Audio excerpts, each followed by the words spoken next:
With this note, let me introduce our chairperson for today.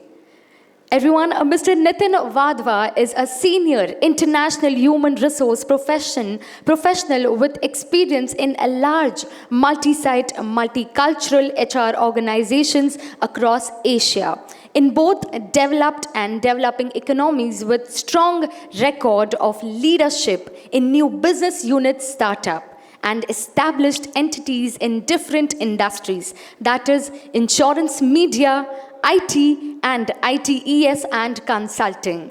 He has over 20 years of progressive experience spanning the full spectrum of human resource management, with particular specialist focus on partnering with businesses, HR operation, transformation and change management, talent acquisition and development. Everyone, please put your hands together for Mr. Nitin Wadhwa, Director, Human Resources, UKG, India.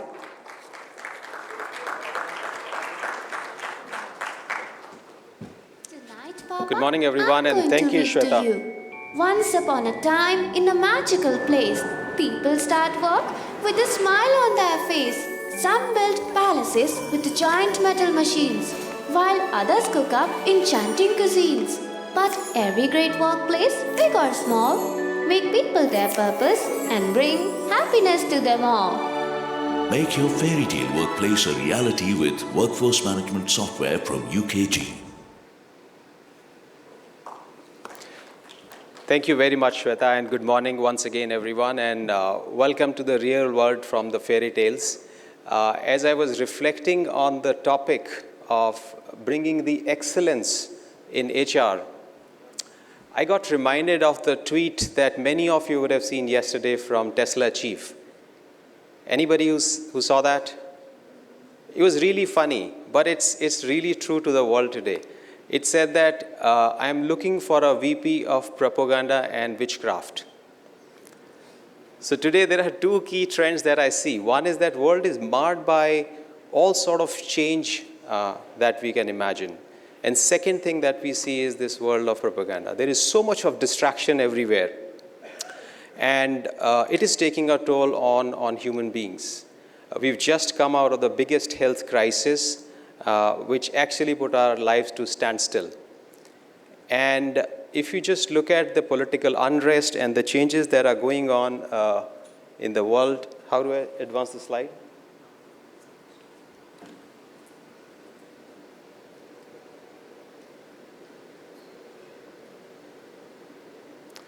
So if we just continue to look at the changes that are marring the world today, from political instability to the economic turmoil to the war that's going on, that's having deep impact on the people that we have in the organizations. The human brain, as we know, is wired to work on patterns. So we look at the previous pattern and we work on future. In this kind of world, the previous patterns are crumbling and the new patterns are yet to be developed or being developed. How do you expect human beings to respond to this change? For the longest time, we've been talking about VUCA world, and probably that served us right. But to me, I think Bani, as we know, is more appropriate in today's world because the anxiety that it is creating for everyone, the incomprehensible nature of this change that we have today, it is insurmountable. The change has always been there, but the speed of that change is advanced to this level that people are not able to absorb that to the full extent. And that, ladies and gentlemen, is the topic for us today to just ponder on as HR professionals, that how do we sort of help the organizations advance and take care of our employees and our businesses at the same time. UKG also is not only a technology company. We have our think tank partners, which is Workforce Institute, and also the Great Places to Work are one of the subsidiaries. We do the research every year. One of the research that we do is on the mega trends as to what is happening in the world. And in the next 10 minutes or so, I'm just going to be talking about those mega trends that are going to impact not only India, but across the world in 2023 and beyond. One thing that is clearly coming out is that our people are more disconnected than ever. quite clearly. There is so much of distraction. One of the research point tells us that people are more disturbed by the news that they read every day than anything else. And I think all of us are able to relate to that. So 3 mega trends which are relating to A, the individual employees. How are they feeling? We as human beings, the anxiety that the world around us is creating in our minds, the mental health that is taking a big focus for everyone. Second one is all about the organization. How are organizations adapting to that change? Are we plastic enough to sort of manage that change on a day-to-day basis? And number 3 is about a mega trend which is talking about the new leadership that's coming into picture. We'll delve a little bit deeper into all of that and what are some quick recommendations that we can see from our perspective. So let's just see. The first one is something that I call human energy crisis. What's happening here is that there is an increased level of anxiety everywhere that you see. People of all backgrounds are experiencing a level of chronic anxiety that is significantly impacting the way they operate. And this overwhelming feeling is consuming the energy that you would normally use for your professional and personal lives. The negative impact that it is leaving on our culture, on our retention, and everything that we do on a day-to-day basis is immense. So how do we deal with that is a big challenge today. Another interesting fact, apart from what you see on the screen, is that our Workforce Institute research also tells us that the impact the supervisors can have on the mental health of their employees is more than anybody else. Almost 70% respondents said that it is higher than the impact that they see from their partners. Now, that is deep. That's where organizations come into play. That's where we speak about the kind of culture that we create. Let's just hold this thought and then let's move forward and see. The other mega trend that we also see is that the organizations are moving towards the trust index from the traditional sentiment check that we do to the trust index. Employees are asking the questions that, do I have the psychological safety at work or not? And that's how they are recommending the organization, that's how they're endorsing the brands today. So it's not only true for employees, but also for the customers. So what can we do about it? I think fundamentally, if you just see how do you prioritize your employees' safety and provide them autonomy is going to be a very big theme as we move forward. Employers have the critical opportunity to fill this gap here. And let me just take an example. So if you just take an example of a shop floor of a factory or a plant or a retail shop where you have employees who typically do not even have access to the laptop or desktops. And that's where if they have to change a shift as basic as fundamental, that if I want to just make that change in my shift and I want to operate in a different timing, sometimes what we observe on a practical basis is that they are shunned away. They are not given that autonomy. And the term that is associated with that is called shift begging. That's where you take the pride away from that employee. This is as basic as that. And then it goes on to create more, higher level belonging, diversity, and activity that you can create in the organization. So how do you utilize the technology to create that autonomy for your employees? Are we able to get the employee pulse on time in the perspective of what are the triggers that an employee can have? Now, we always do that, post-mortem in terms of the employees leaving and what happened to them. But what if you are able to proactively able to get maybe 5 or 4 indicators of the individuals, why would they leave? That's where the world is moving to. Number 3, just go back to the same example of people on the floor.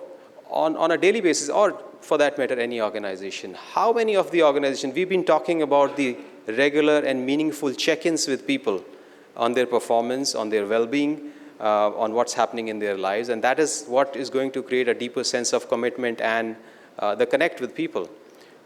But as of now, that remains a big challenge.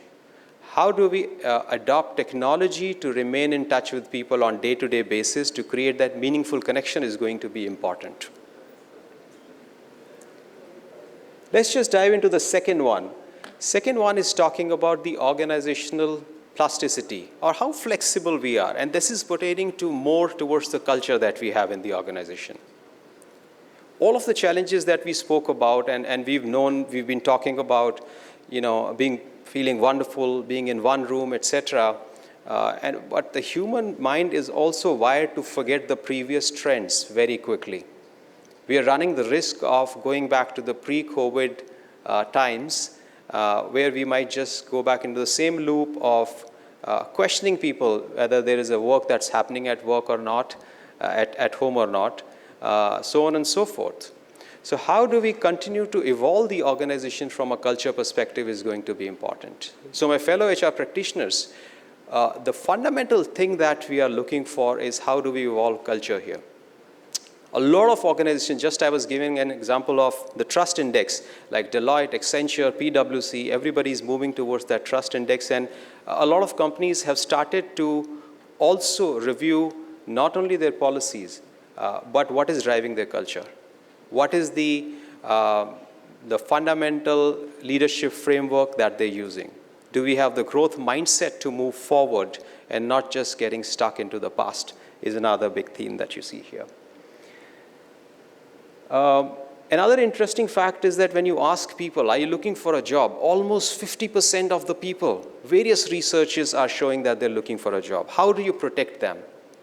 Now, interestingly, another fact is that another research from our Workplace Institute tells us that almost 46% people are saying that they don't want to recommend the job that they do today to their loved ones or to the people or their children, which is deep again. Another interesting one is that 38% of them wouldn't even wish the job on their enemies. So what's going wrong here is something very, and this research actually covers across the globe, which is developing and developed nations. It is covering people from, baby boomers to going up to Generation Z. So there is some fundamental shift that we're seeing that's happening here. Okay, so what can we do about it? Again, just talking about the culture. So the BD&I, belonging, diversity, equity, and inclusion, is taking a huge shift. It is becoming a huge imperative in each of the organization, and in every organization, one of the practice that's coming out is that wherever you try and force this onto people, it doesn't work. Wherever you decentralize this, it works very, very well. What I mean by that is that when you create communities for people to express and ideas to flow freely, that's where it is working well. Second one is that how do you become life aware through technology? So what's happening in people's life, it is important for us to know. Again, people coming from different communities may have different needs. How do we know them in advance so that we are able to protect them in time? Third one is talking about strategic workforce planning. And forget about the world, let's just come back to India only. If we just see the way the labor relations have been advancing in last 2 years, the pace has picked up much higher than what we've seen in last 1 decade. And that's the trend, by the way, across the world. So how do you adapt to figuring out what kind of manpower and talent would you require, and do you have the capability to deal with that from a technology point of view? The other big thing here is that more often than not, we focus on the culture from the perspective of our regular employees, forgetting about the contractual manpower that you would have in your organization. And these are the folks who are working side by side with our full-time employees. The research also tells us that they have a deep impact on the retention of your full-time employees there. Let's just dive into the third mega trend, which is about Gen X versus the boomers. So the change that we see is that across the world, there are more Gen Xers becoming the CEOs and taking the C-suite positions. Now, what does that mean for us in the context of human resources? It's the thought process that shifts significantly. The thought process that you had from baby boomers was significantly different from what you see from Gen Xers. More and more baby boomers are retiring.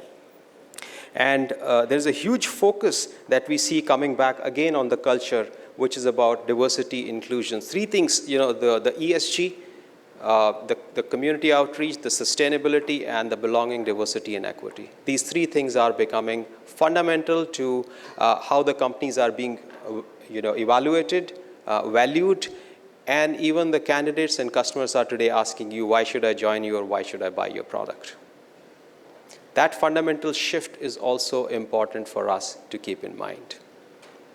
Now, okay, to just quickly sum it up, the three mega trends again, okay, just a little bit diving deeper into it. How do you get the DEI and B benchmarks, not only for within the organization, but outside the organization? It is going to be important for us to understand what's happening in the industry. And again, there are numerous trends. We will be able to provide this report to you, I think, Ravi, right? And the trends that you see is that from a manufacturing to a service industry, it is shifting significantly. But the focus remains. The focus remains. So how do you make good use of those trends, and the benchmarks is going to be important as well.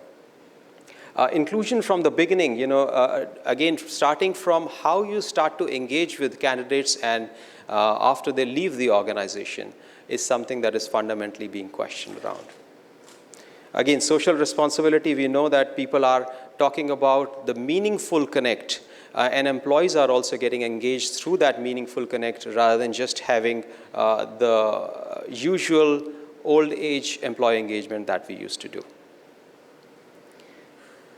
Very quickly, just wrapping it up with three trends. The first one pertains to me as an individual, as an employee, and my mental well-being, which is important for me. Number two, what is it that my organization can do for me and the culture that they can provide me? And number three, as the C-suite executives, all of you, along with your CEOs, what shift can you bring in terms of the ESG, CSR, and the belonging and diversity? With that, thank you very much. I think it gives us a good segue into the next session where we talk a little bit more about the shifting roles of CHROs. I'll stay back for a moment if there is any question. Thank you.